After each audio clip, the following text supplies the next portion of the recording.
Genesis 38. Judah and Tamar.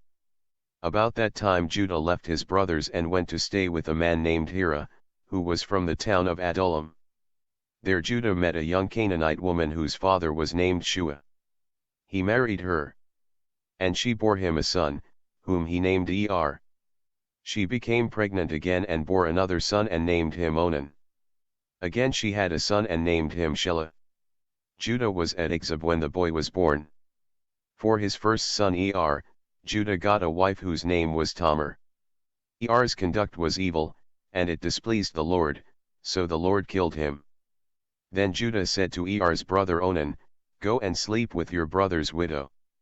Fulfill your obligation to her as her husband's brother, so that your brother may have descendants."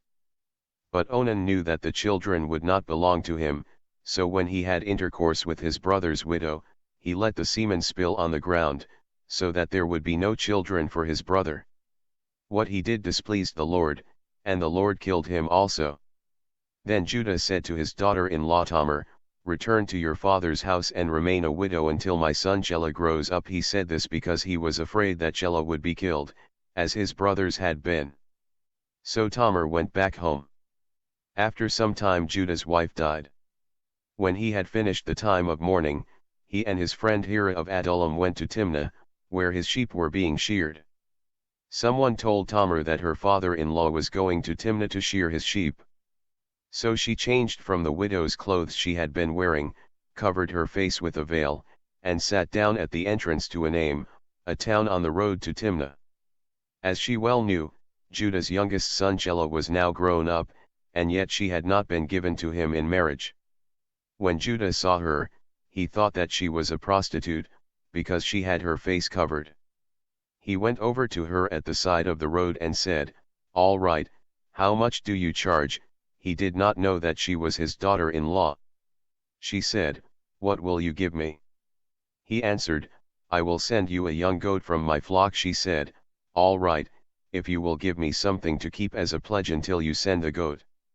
"What shall I give you as a pledge?" he asked. She answered, "Your seal with its cord and the walking stick you are carrying." He gave them to her. Then they had intercourse, and she became pregnant. Tamar went home, took off her veil, and put her widow's clothes back on. Judah sent his friend Hirah to take the goat and get back from the woman the articles he had pledged, but Hirah could not find her. He asked some men at Onan, "Where is the prostitute who was here by the road?" "There has never been a prostitute here," they answered. He returned to Judah and said, "I couldn't find her." The men of the place said that there had never been a prostitute there. Judah said, "Let her keep the things. We don't want people to laugh at us. I did try to pay her, but you couldn't find her."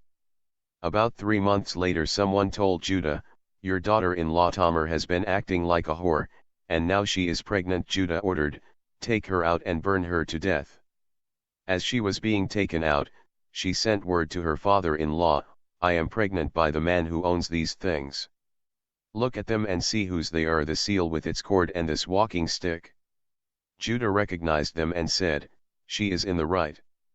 I have failed in my obligation to her. I should have given her to my son Shelah in marriage." And Judah never had intercourse with her again.